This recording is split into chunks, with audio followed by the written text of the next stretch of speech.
Kata etik atau etika berasal dari kata ethos dalam bahasa Yunani yang memiliki arti yaitu karakter, watak kesusilaan, atau adat. Sebagai suatu subjek, etika akan berkaitan dengan konsep yang dimiliki oleh individu ataupun kelompok untuk menilai apakah tindakan-tindakan yang telah dikerjakannya itu salah atau benar, buruk atau baik. Menurut para ahli, etika adalah aturan perilaku, adat kebiasaan manusia dalam bergaul antara sesamanya dan menegaskan mana yang benar dan mana yang buruk. Dengan demikian, etika akan memberikan semacam batasan maupun standar yang akan mengatur pergaulan manusia di dalam kelompok sosialnya. Etika mengajarkan kepada kita untuk memahami hal-hal yang buruk dan baik. Etika juga mengajarkan kepada kita untuk berperilaku sesuai dengan aturan yang berlaku di tengah masyarakat. Dengan mengetahui cara berperilaku yang baik dan benar, maka kita sebagai manusia tidak akan menyimpang ke jalur yang tidak baik. Masyarakat hidup dalam keanekaragaman suku, ras, agama, budaya, dan lain-lainnya.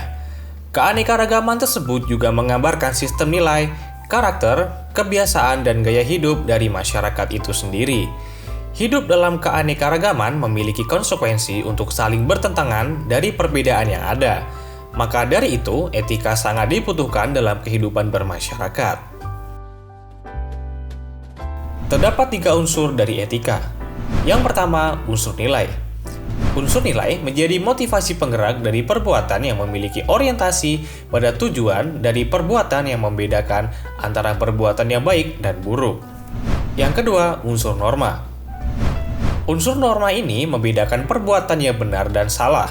Dasar hukum atas perbuatan bisa positif tertulis atau tidak tertulis. Landasan dari benar atau salah ini lebih jelas daripada landasan baik atau buruk. Bisa dalam bentuk undang-undang atau peraturan lainnya. Yang ketiga, unsur situasi. Unsur situasi memperlihatkan suatu konteks dari perbuatan berdasarkan kondisi pada saat melakukan perbuatan tersebut. Unsur ini membedakan antara perbuatan yang tepat dan tidak tepat. Pihak sekolah tak menyangka bahwa seorang ayah dari siswanya nekat mencuri telepon genggam demi anaknya bisa belajar daring. Pihak sekolah kini memberi keringanan bagi orang tua siswa yang tidak memiliki ponsel dengan memberikan modul manual. Pihak Sekolah Madrasah Sanawiyah 1 Garut, Jawa Barat, tempat belajar anak yang orang tuanya mencuri telepon genggam untuk belajar daring, masih tutup dan tak melangsungkan belajar tatap muka. Proses pembelajaran guru dan murid di sekolah ini masih dilakukan secara daring atau secara online. Pihak sekolah memang menerapkan belajar daring selama pandemi corona. Pihak sekolah juga telah mengevaluasi bahwa bagi siswa yang berlatar belakang tak memiliki HP, dapat mengerjakan modul manual. Hal ini dilakukan setelah adanya kasus ayah curi HP demi anak bisa belajar daring.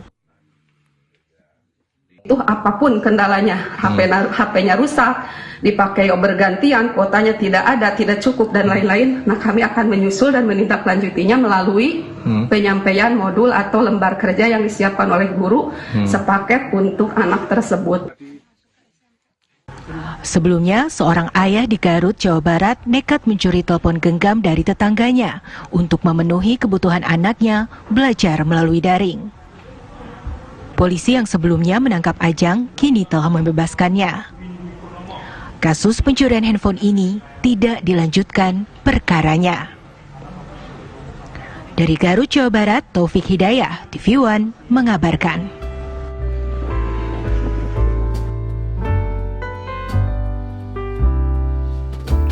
Berdasarkan video di atas, dapat ditarik kesimpulan adanya tindakan pencurian yang dilakukan oleh pelaku berinisial AJ yang mencuri handphone agar anaknya dapat mengikuti kegiatan pembelajaran di sekolah merupakan tindakan yang baik secara nilai, namun sangat melanggar norma.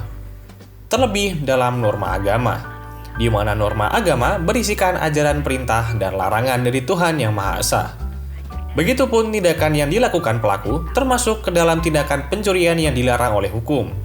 Diatur dalam pasal 362 KUHP tentang pencurian yang berbunyi, Barang siapa mengambil seluruhnya atau sebagian kepunyaan orang lain dengan maksud untuk dimiliki secara melawan hukum, diancam karena pencurian dengan pidana penjara paling lama 5 tahun dan denda paling banyak Rp60.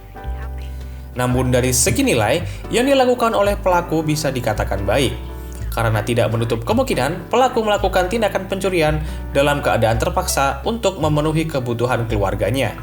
Salah satunya dengan melakukan tindakan pencurian handphone demi anaknya agar dapat mengikuti kegiatan pembelajaran di sekolah. Terima kasih telah menyaksikan video kami. Semoga bermanfaat dan sampai jumpa.